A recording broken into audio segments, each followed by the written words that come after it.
Greetings and welcome, everyone.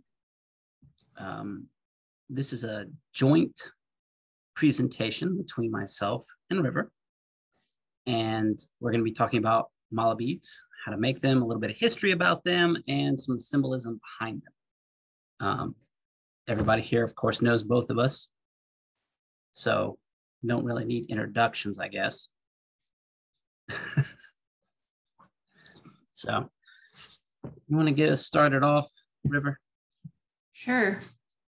So we're going with the word mala because it's kind of the original word for this kind of prayer bead, meditation bead, wearable abacus thing. It's a Sanskrit word that means just a string or a necklace or a garland. And they're super, super ancient. They're actually way before this, but the earliest example, like for sure example that we have in art or literature is from China and around the 5th century. There's a painting of a guy who has mala beads on his hand. So the very first mala beads were Hindu. They look like this-ish. There's 108 beads. We don't know why. They were invented a really long time ago. But there's some guesses. For example, in the Sanskrit alphabet, there's 54 letters, and each has a masculine and a feminine aspect. So if you take 54 and multiply it by 2, that's 108. Or there's this like whole numerology thing in the Sanskrit alphabet. So if you take the digit,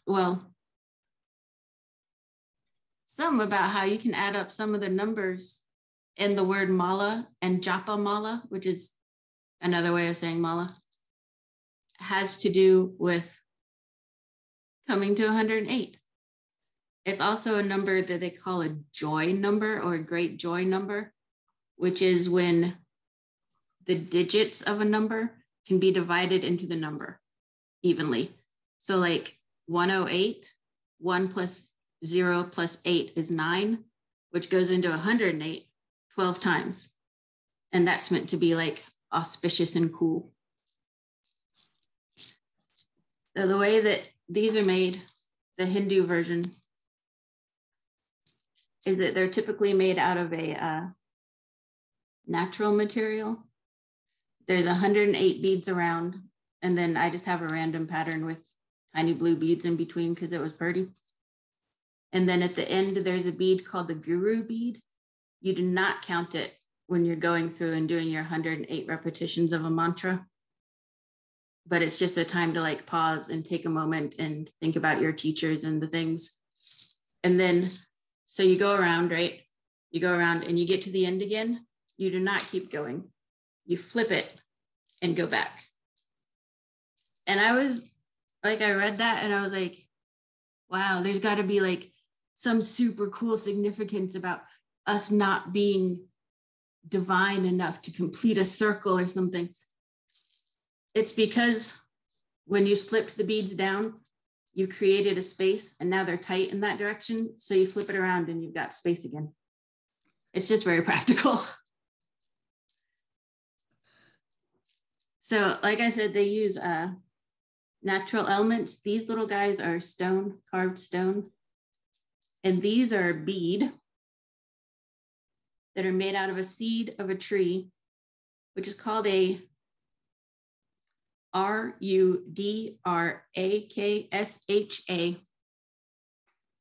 Rudraksha tree. It's a tree that's associated with Shiva.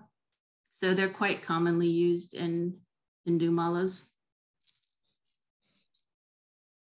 So directly from Hindu malas, Buddhist malas originated. So they also have 108 beads. Within Buddhist thought, you know how like something happens and then people kind of go in later and are like, oh yeah, that was totally because of this reason. So Buddhist beads also have 108. Some possible theories about reasons for that are because in Buddhist philosophy, people have 108 different ways that they can think not right. Ways that they call them afflictions or klesha, Klesha. So there are 108 different ways that you can go wrong in Buddhist philosophy. So one for each of those. Sometimes also in the Buddhist version, every 27 beads, they'll have a different bead, just so that you kind of know, like, hey, I'm a third of the way done. Hey, I'm 2/3 done. And it doesn't feel quite so much like maybe it's going on forever. They also do crazy math that I cannot do, but they'll take 108 and they'll be like, okay, well, to reach this certain elevation of meditationness, I need to do 2086 counts. So they'll like count here and then have a bowl of rice and take 1 grain of rice out. I did it once. And then like they know the math. So when I have 20 grains of rice, I've done my 2000 whatever. There's also a Buddhist one that to count, they use, so these are like a single ring, right? So there's a Buddhist version of prayer beads that use double rings like this. So you count this one for your individual mantras, and then this one is for how many times you've done each one. It's a little bit crazy to me, and I don't think that I could do it, but more power to them. And another way that you can count revolutions is these little guys. So I've done this once. Pop that up. I've done it twice, 3 times. You just have to make sure that your cord or thread is the right size for the whole of beads so that they stay by themselves and yet still move easily. So probably the most common type of bead that we see, where I am anyway, is the Christian version, otherwise known as a rosary. And unlike most malas that I know about, the Christian version starts on the short strand. So you don't start in the loop, you start down here. And then there's like super prescribed ways of exactly what you say for each bead and why, and what you should be contemplating at that time. And then they're arranged in decades, 10 beads. And then like, so for these 10 beads, you say this particular prayer and you think about this part of Jesus's life. And then you say another prayer. And then for these things, you say this other prayer and you think about this other part of Jesus's life, and so on. They also do this cute little version. It's just knots on a string, and it's 1 decade. So if you're like, I need some prayer in my life, but I ain't got time for a whole rosary, that's all right. You can just do your 1 little decade and get a little boost. And that's the Catholic version. Every Christian sect seems to have a slightly different version of what you say on what bead and why and what to think about. And it gets real specific. And I could not tell you about all of the very specific parts. Muslim. So they got creative and they were like 108. Nah, man, we're going with 99. This is because the Quran lists 99 names of God. And each name is like a virtue of God, like Baha, glory, Jalal, splendor, etc. So you don't have to use them in Islamic tradition to say the names of God, but that's why they are 99. You can also do 33, but then you have to go through it 3 times. So you have your little small guys down here to help you count that you've done it 3 times.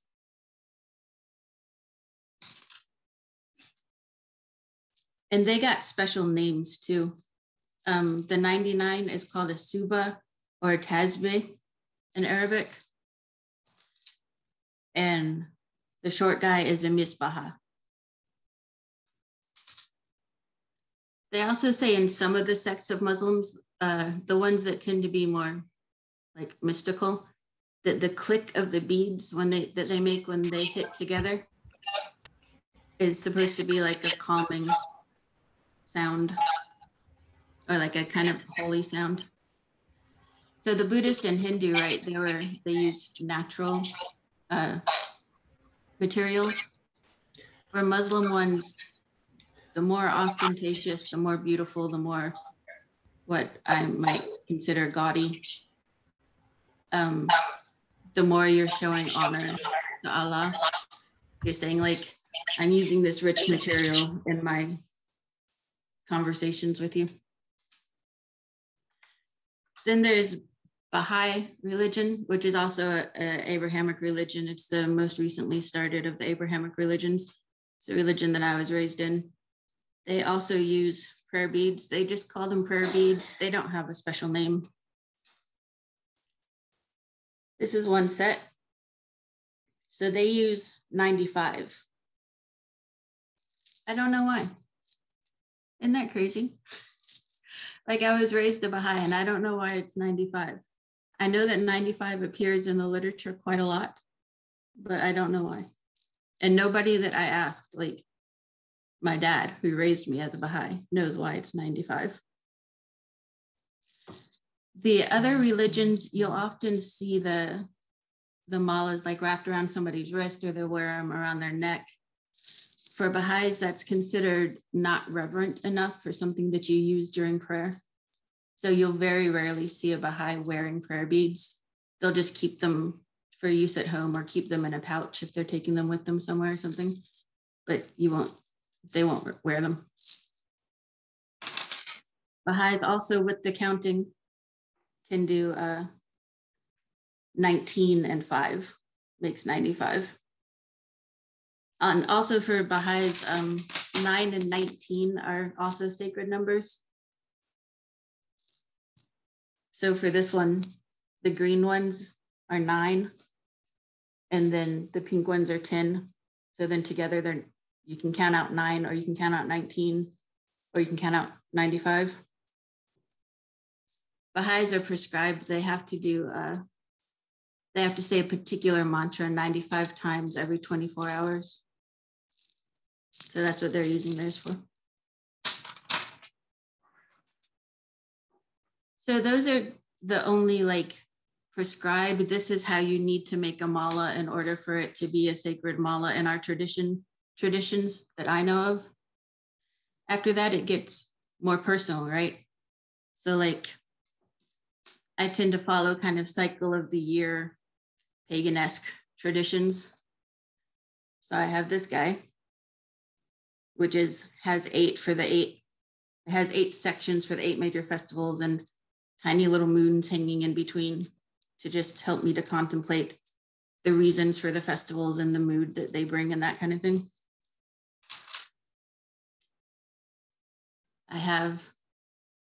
This is a Tojo one. So it has 3 for the tenets,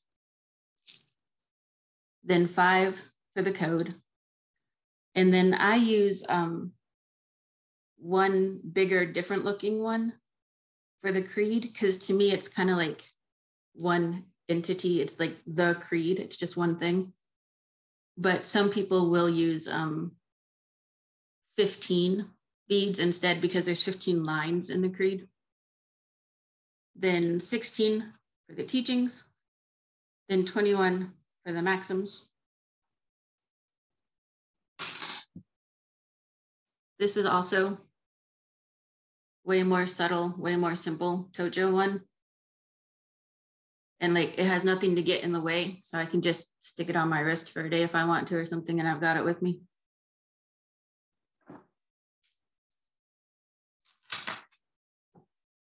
Does anyone have any questions about like the types of malas and why? Cool. Here's the exciting part that I know you guys are here for. How to do it. Was that a question, Zero, or are you just excited to learn how to do it? Okay. So the first thing you're gonna want when you're gonna make a mala, basically all you're doing is sticking string through holes in beads. Basically, that is all that you're doing. But there are 100 bajillion types. Oh, what's your question, Carlos? Sorry. Can you hear me? Yeah. Wonderful. Okay, I'm having technical difficulties. So each bead, do you actually, when you do yours, because my similar, but each bead, I take time to look up and recite each and every point of interception. So it's different things for different things. But do you actually say out loud, or do you think it, or do you go over each and every bead? Like what exactly? How do you do it? Is my question. How do I personally, or how do different traditions? Yeah, like do you go through traditionally with an actual? Yeah. Do you actually go through it a script that you use, or do you have one personally, or do you do a mix of all of them? But I mean, which tradition are you asking about? Like, are you asking what Baha'is do, what Christians do, what Islams do, what River does? Yes, what does River do? Yes. Like, how do you use your beads? Like, because each one is like, for me, what is it? The 21 maxims, I go through them, and I read through it, and I'll say, okay, this is number one. This is number two. I'll go through it, or I'll randomly choose one or whatever. But how do you do it with yours? I mean, there's so many that you got there. Like, do you just ritually go through it?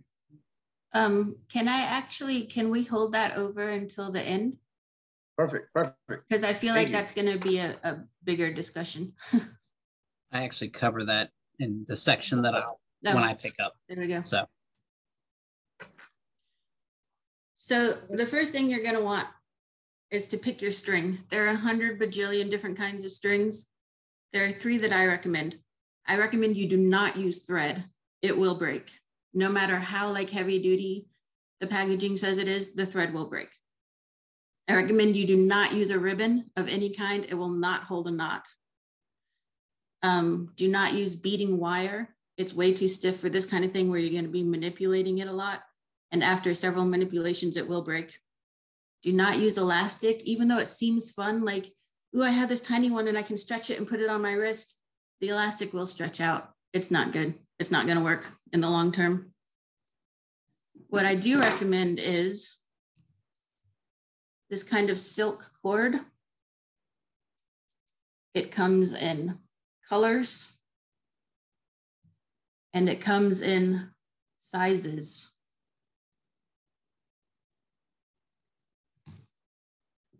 I do recommend just like twine string, but what you're gonna want is this stuff called waxed thread or waxed twine. It actually has a little bit of wax worked into it, which makes it fray less, and you don't get these, you probably can't see them, but there's like weird little fuzzies sticking out of here just because it starts to fray and the small fibers start to break, but waxed string will keep it together more. And if you have a bead with a smaller hole, dental floss is my go-to. It's made to be strong. You get a whole crap ton for super cheap. It'll fit through the eye of any needle that you might be trying to use, and basically any bead that you might be trying to use. It's my go-to. And because it's got like kind of a waxed surface on it, it holds a knot really well because it's like a little bit sticky onto itself.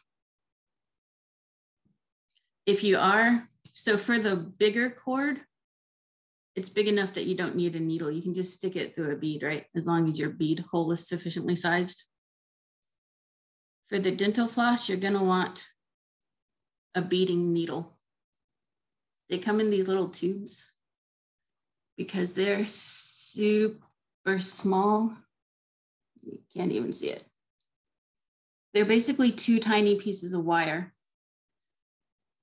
and they meet on either end. So they make like a little eye shape almost, which is really exciting because then you can spread out the pieces of wire, slip your thread in between there, and then close them. So you don't have to fuss with like trying to stick dental floss through the eye of a needle that's tiny enough to go through the tiniest bead. You just have your cool little wire thing. So once you've decided what kind of thread you want, which will be somewhat based on what kind of bead you're using. Like if your bead has a tiny hole, you cannot use the thick thread. You're going to want to decide on beads. They're measured in millimeters typically, and you want ones that like are big enough for you to feel, you know? So I can't go much lower than 6 millimeters, or I stop being able to differentiate the beads very well without looking at them. These ones are 6 millimeters. They're really on the edge of what I can discriminate using just my fingertips. These are 8, the white ones. That's my preferred. And I can go up to 10 millimeters, which is a centimeter, but then after that, they just start feeling like clunky and like I have a string of Christmas ornaments instead of beads. So then you have different kinds of beads. There are beads made out of glass. All of these are glass. These ones are sea glass, which is really cool. This one's also glass. You have wood, which I like a lot because this bag costs $1.99. There's like 200 beads in there. And the other thing about, like these are unfinished. They don't have a varnish or a polish or anything on them. But what's fun about that is as you use them, the oils from your fingers will start to make them look polished and varnished. And it ages with use kind of, and I like that a lot. If you don't like it, you can get wood varnish and varnish them. I sometimes paint them just with acrylic paint.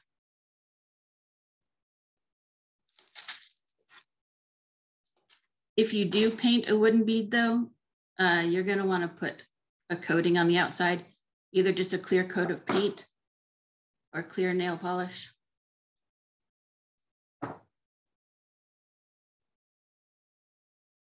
These are, you're not gonna be able to see these here. Wooden beads that are already varnished. And of course they come in different colors based on what kind of wood they are. Some have stripy patterns on them. There are beads made out of stone. This is just like a pebble that somebody had drilled a hole through, and now it's a bead. Precious stones, of course, turquoise, malachite, hematite, and rose quartz. Jade, which is surprising to me, but there actually is brown jade. Lava stones, these are really cool. They're made out of lava, so it's got like, first of all, it's really light, which is nice, but it's also like pockmarked. So you can put a drop of essential oil on them and it'll have like a pleasant smell for quite some time because it drips into the little holes and stays in there. Another type of wooden bead is seeds.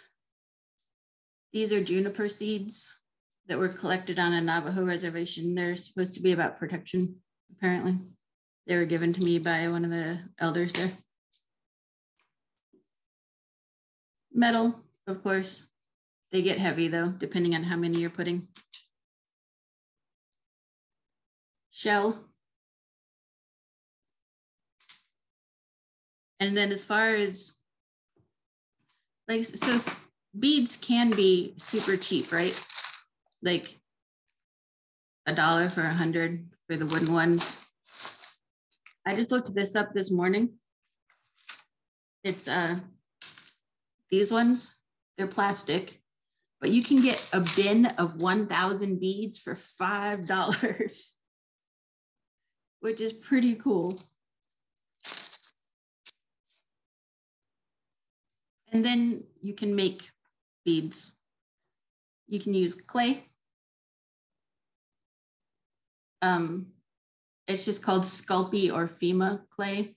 And there's like nothing special that you need. You just stick some colors together, mush them around, make it into a ball, be sure to poke a hole through it, and then stick it in your oven and bake it, and they get hard. Just like your regular kitchen house oven. And then you can make beads out of paper. This is a bead that I made today out of some wrapping paper.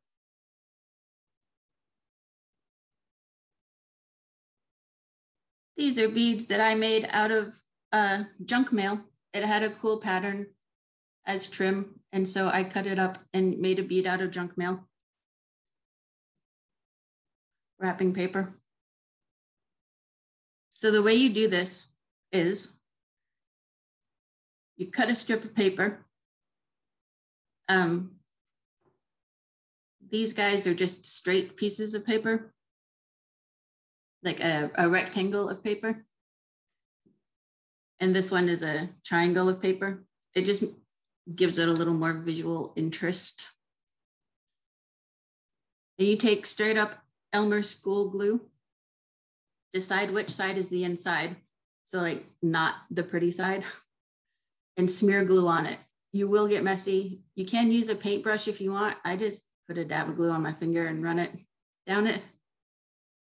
And then again, you will get messy. You just roll it. And it's stuck to itself, right? Because it's Elmer's glue all through it, including on the inside. So if you choose to roll it around something like a pencil or something to make sure that your circle is very circular, take it off before it starts to dry. That is what I have learned in my life. So just set it there. It dries enough for you to let go of it pretty quickly, like 30 seconds probably. And then once it's dry, get some more straight up Elmer's glue and just do a thin coat on the outside. That'll make it waterproof and make it even stiffer than it is. And I think that's all that I have to say to you about malas. Do you want to cover the knots? Oh yeah, sure. So eventually you are gonna have to knot your mala. I recommend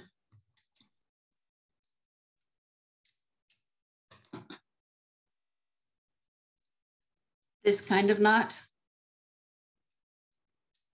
right? Not the shoelace kind of knot. This one isn't gonna stay for very long. It slips too easily. You wanna do the overhand knot. Most of the kinds of thread that I told you about will hold themselves. The silk stuff actually won't after a while. Break out your Elmer's glue. Just put a little dot of it on the knot just to help it stick to itself a bit. If you're doing the dental floss, of course you can knot it and the knot stays very well. But because it's so thin, a lot of beads will slip over, even like 3 or 4 knots in dental floss. You can get these teeny tiny little beads. They're called crimp beads, and they're made out of like a really thin metal. So you put that on, use pliers to squish it so it's quite flat so it won't slide off of the dental floss, tie a knot right under it just to make sure, because you are going to be manipulating it quite a lot. And then that should keep everything on. You can also use knots just to make your entire mala. If you're not into the bead thing, this is just 5 knots tied in a string, but I can feel them just as well as I can feel beads. If you're super, super not into making anything, this is a shoelace. But if I was looking at it, I could definitely count things on it. This one's a boot lace, actually.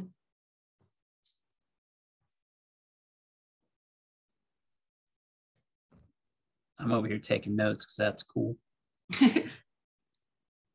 River did cover the elastic, and though that's what I ended up using, which I would have asked ahead of time and got silk.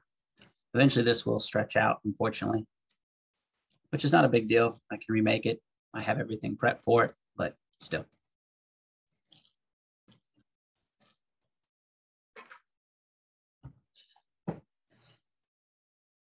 So moving on to actually picking the things that you want to use to make your models. As my TM had me do, or he has a course called Meaning in Everything. And that's actually really important when you sit down to make your models, because these need to have meaning to you. So whether it's the color itself, the material it's made out of, or the style you do it, this all has meaning. And the more personal it gets, the more energetic, more relationship you have with the workings that you're doing. So just a little bit to cover some of the colors that you can use. Red for passion, love, and anger. Orange, energy, happiness, vitality. Yellow, happiness, hope. Green, new beginnings, abundance, nature. Blue, calm, responsible, sadness. Purple, creativity, royalty, wealth.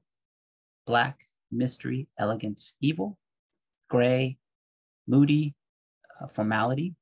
White, purity, cleanliness, vitality. And brown, nature, wholesome, and dependability.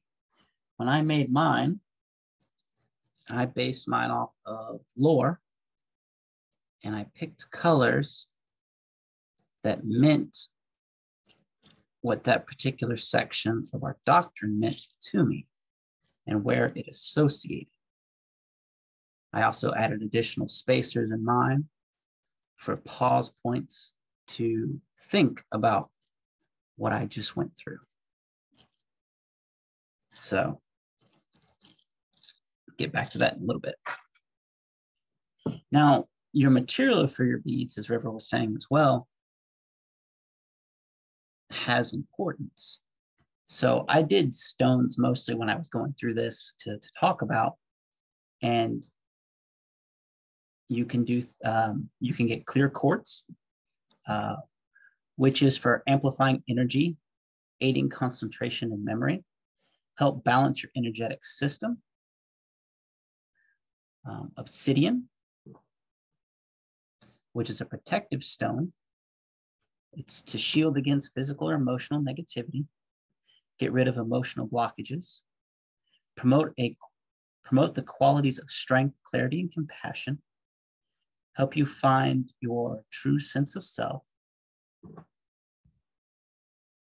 Rose quartz, help restore trust and harmony in relationships, enhance connection, provide comfort and calm during times of grief, encourage love, respect, trust, and self-worth. Jasper, empower the spirit, support you through times of stress by preparing you to fully show up, so to be present in the moment, protect you from and absorb negative vibes, promote courage, quick thinking, and confidence. Citrine, help you release negative emotions like fear and doubt, encourage optimism, warmth, motivation, and clarity, enhance mindfulness qualities, encourage creativity, and support concentration. Turquoise is for good luck, helps emotional balance, support spiritual groundedness. Amethyst helps rid the mind of negative thoughts, brings forth humility, sincerity, and spiritual wisdom, promote willpower and healthy choices. Tiger's eye. Oops, scrolled too far. Helps rid the mind and body of fear, anxiety, and self-doubt. Guide you to harmony and balance. Helps you clear, or help you make clear, conscious decisions.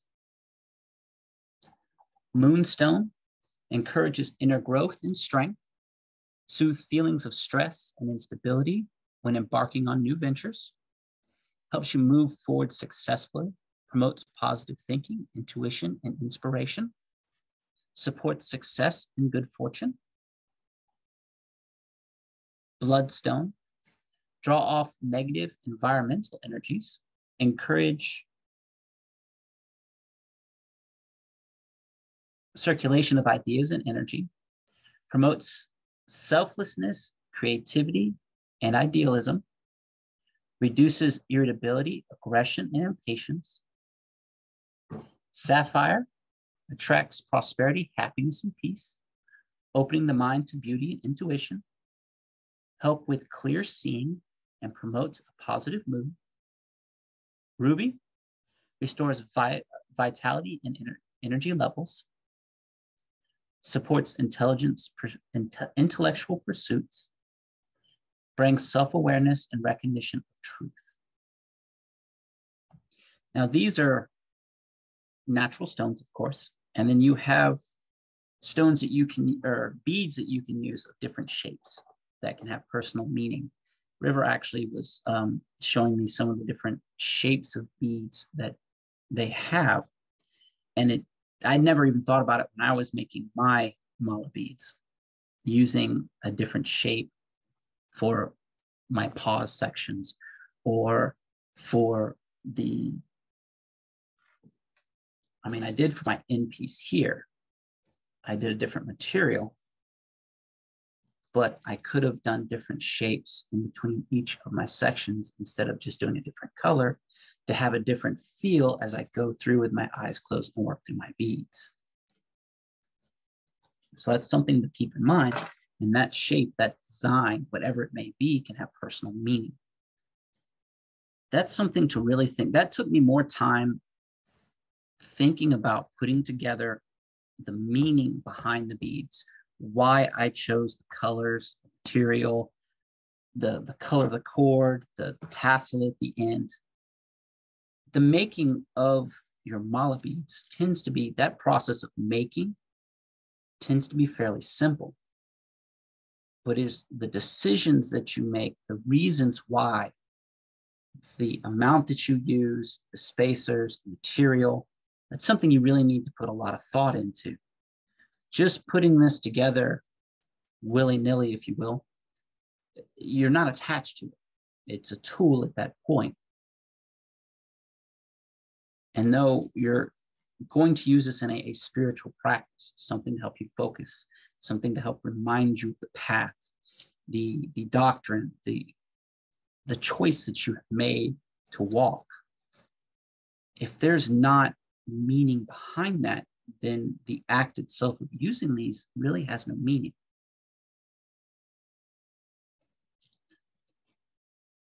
So I suggest when you do your mala beads to figure out where you're pulling from. So when I made mine, I pulled mine from the doctrine, and you can actually go on my journal. I did a write-up for it. Thanks, Senior Night Zero. In my counts, I did 8, 3, 5, 15, 16, and 21, all directly out of the doctrine. So I did break mine out where I know Night River kept one whole section for one big bead for a section. I actually broke it up per line. It's easier for me. My memorization, I need to break it down a lot more. And I actually have my screen will not do it. I actually have a write-up. I printed out all the doctrine and I use it line by line. So it assists me as I memorize. I'm not at the point still, even though I've had this for a little while, that I know all of it all the time. I need my cheat sheet still. So I work through as far as I can. But when I did mine, I did breaks because I didn't want to just I know myself. I would just burn through this to get it done. I would just read each line by line by line and not really think about it. So I put my white beads in here for my breaks to really give it conscious thought. What meaning? It's not just an act of reciting, it's an act of belief, putting that energy into what I just read, what I'm studying, what I'm putting my faith into. And I did mine, not necessarily by material, I did mine by color. And like I said, I used mine directly out of lore for Star Wars because I'm a big lore fan. River laughs at me sometimes because I like to pull out lore out of nowhere. So for Jedi belief, I was debating between several different colors. Part of this was I was teal, cyan, blue, green, swirls, those kind of colors, because it was a mix of guardian and counselor for me. That Jedi belief, it is a balance between those. I ended up finding a nice blue green-ish mix for me. I think it's coming across more as white, but it's a blue green mix that I found for mine. And I actually start off on mine, my pause, because I wanted to take that breath to think before I began my actual journey down my beads. And then when I went into tenets to me are those beliefs. They're the mind, the mentality, the nature. So I made mine green for counselors.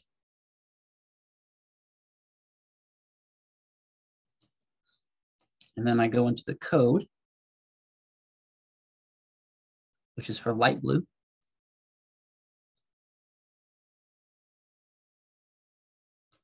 The code is for every Jedi.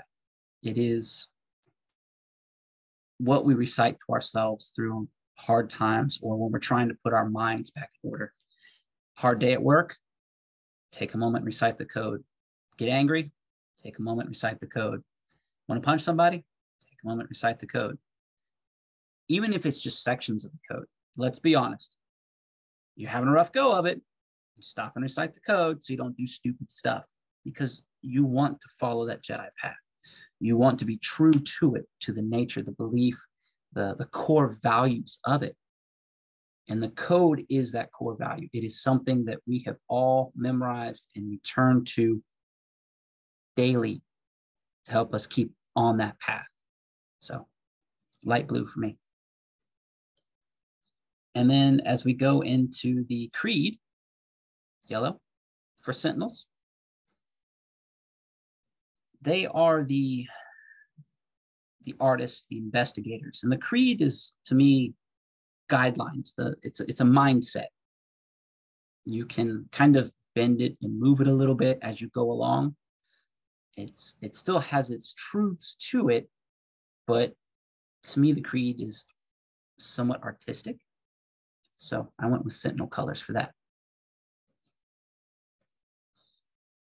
Now, when it gets to the teachings are a foundation. They're a core. They are regiment strength. So guardian colors.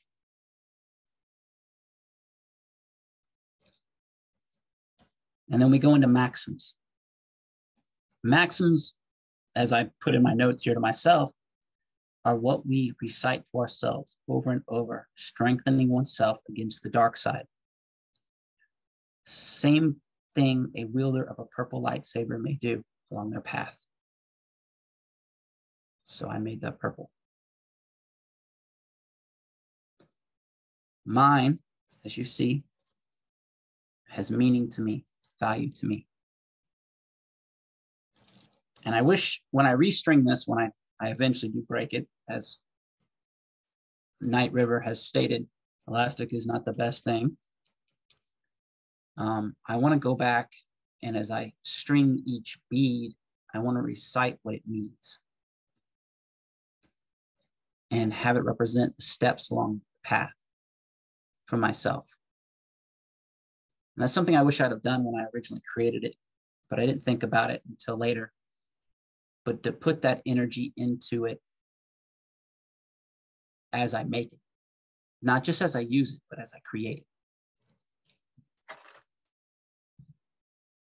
Ooh. So it's something to keep in mind. Your path, your tradition, the colors you view things, they need to have meaning to you. And the more meaning you put into it, the more likely you're going to use it, the more likely it's going to have value to you. And taking those associations with stones, I am being pagan. A lot of our local pagans really are about the stones. And I know when they make their prayer beads, their mala beads, they like to go to the local metaphysical or pagan stores, and they'll sell you huge strings of beads of that stone type. So it's a good place to get specific stones if that's what you want to do. Usually they're 8mm, I believe. So they're real easy to get a hold of.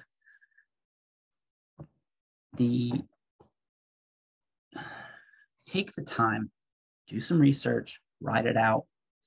And if you're struggling in life or having struggles, and that's part of the reason you're creating your mala beads, look up the meaning of stones and colors and associate that with your creation.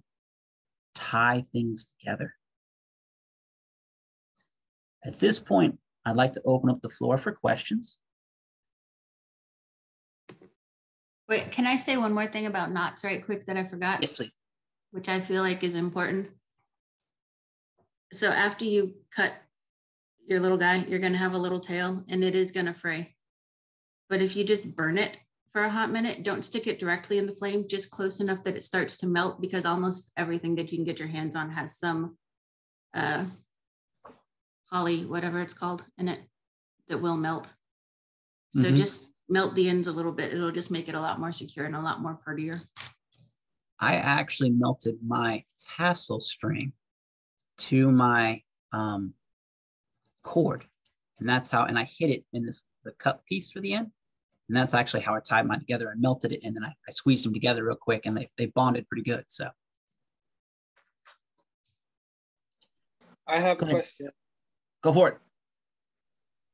How do you, so you get all your beads on your string, how do you knot the end of the string without there being a knot in the middle of your beads? So depending on your design, I actually have this last bead here. It's actually 3 holes. So it's got a 1 larger and 2 smaller where you can run your cords up through, and then it has an end cap. So you pull your cord through and you tie it off and you hide it in that end cap. You combine it, of course, I combine mine with the tassel to hide it, but they do have end pieces to hide your knots. So you're not, the malas, yes, you can go in a complete circle with it, but you tend to have a distinct starting point and ending point. And that's where you hide your knot pulling it together. Another thing you can do is just incorporate it into your design. So this one, instead of having spacer beads, it has spacer knots. So it completely makes sense for there to be a knot where I've tied it together too, because it's just another spacer. Another thing you can do is, depending on the size of the hole of your bead and your thread, right, you might just be able to slip the bead over the knot so that you can't see it. And it'll just provide, if you just work it tight, you know, there'll just be a little bit of extra space right there, which you want anyway, so you can manipulate the beads. Master Carlos? They also have string specifically for hiding knots. So some of this stuff, like you can tie and you can get rid of knots altogether.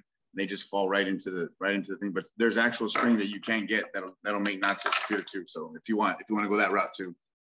Dental floss will do that too. The knot tightens down to being less, actually a little bit thinner than the actual dental floss, and it's very hard to see.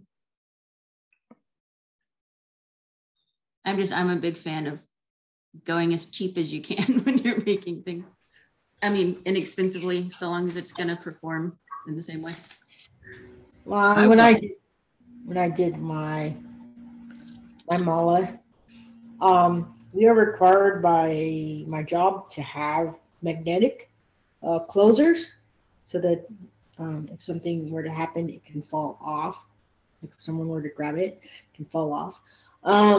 So I incorporated that into the whole thing, and so it's just part, like, seems like an obvious part of the mala.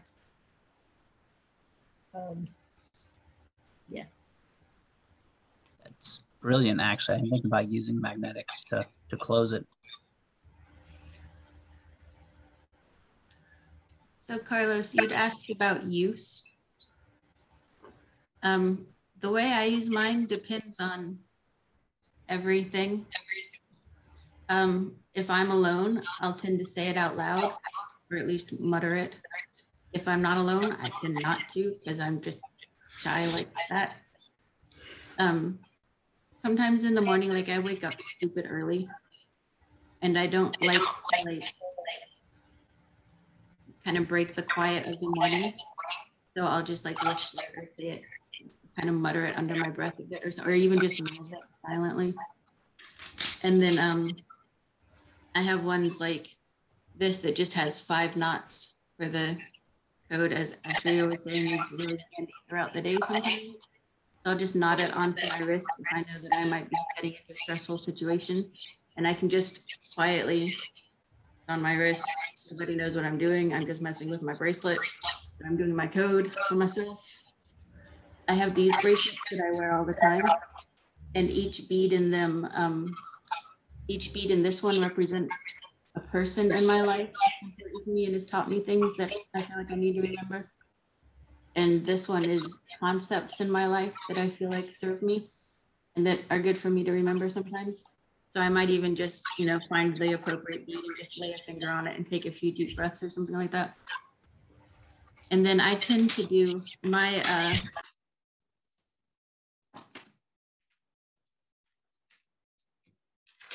dangly bits on mine.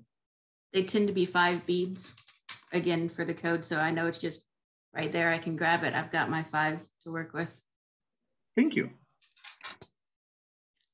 Honestly, I think the exercise of making these is important part of the journey, if that's something that you use or utilize.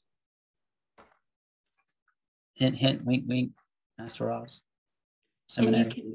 What do I do? So That's personal too. already. You can make it so personal with the colors and the textures and what they're made out of, or what little bits you want to hang at the bottom, the dangly bits. You can just use like regular pendants off necklaces. Awesome, Master Oz. What you got for me, Pastor Carlos? You said the lights, the colors for yours were for lightsaber themes, right? Yes, the colors that are usually represented with how they broke the Jedi into different schools of thought, if you will. So sentinels, guardians, counselors. I got you. So that's what I thought. It's being choppy right now, so I apologize. But thank you for clarifying that. I appreciate that. I actually like that.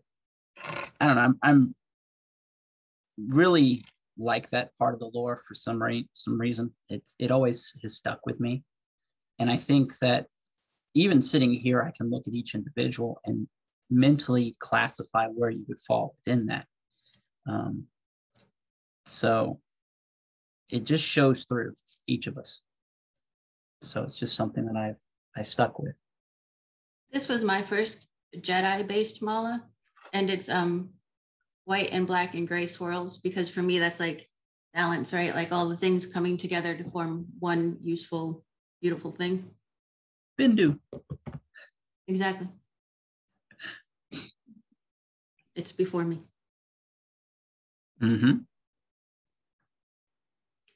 This one also, though, so these beads are made out of silicone, They're squishy. They're actually taken from teething necklaces. Huh. I do not recommend using silicone because they get bizarrely sticky after a while if you manipulate them a lot. Huh. When I did mine, I actually wrote it out. So you can, I basically copied and pasted it to the my journal when I did it. But I actually, when I wrote mine out, I like to bounce things off different people to kind of get a feel for what they think and to flesh out the concepts or ideas they're having. And a lot of times there's one or two things that are pointed out like this doesn't make sense. This doesn't really match. Ass River, Senior Night Zero, even Master Oz, bounce things off them. But I suggest doing that. Write it out. Write your reasons out for why you've chosen what you've chosen, and then bounce it off somebody you trust. Because it's interesting to get that feedback or ideas, because I was struggling when I was trying to figure out what colors I would do for Jedi Belief, and I bounced it off Night River, and I'm like, I'm kind of stuck. And they pointed out some good concepts, and I was like, that's because I was talking about how I felt it was a mixture of guardian and counselor, and I wasn't sure where to go with that. And River helped guided me through that particular hurdle that I had when I was making mine. So don't be afraid to pitch ideas at other people.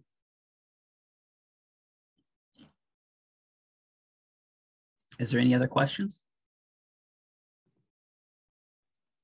I think I'm going to use my kyber crystal for my dangly bit. I actually, yeah, I have one of those too. I'll put a picture of it in the summer camp. I don't know why it's not on my table. I'm gonna do that too, and I'm gonna get orange beads. I mean, I gotta find the natural orange beads, but I'm gonna do it. Carnelian is a good orange one. I like that metallic purple you showed me a while back. The one that I have? Yeah, did it come from like Michael's or? Amazon. Yeah. And the cool thing about those also is that it's a big whole bead, so you can use the nice silk thread with it. Alrighty. I'm excited now. I just told my wife I was going bead shopping tomorrow. She looked at me kind of funny, but that's okay. Arts and crafts like a real summer camp. Right?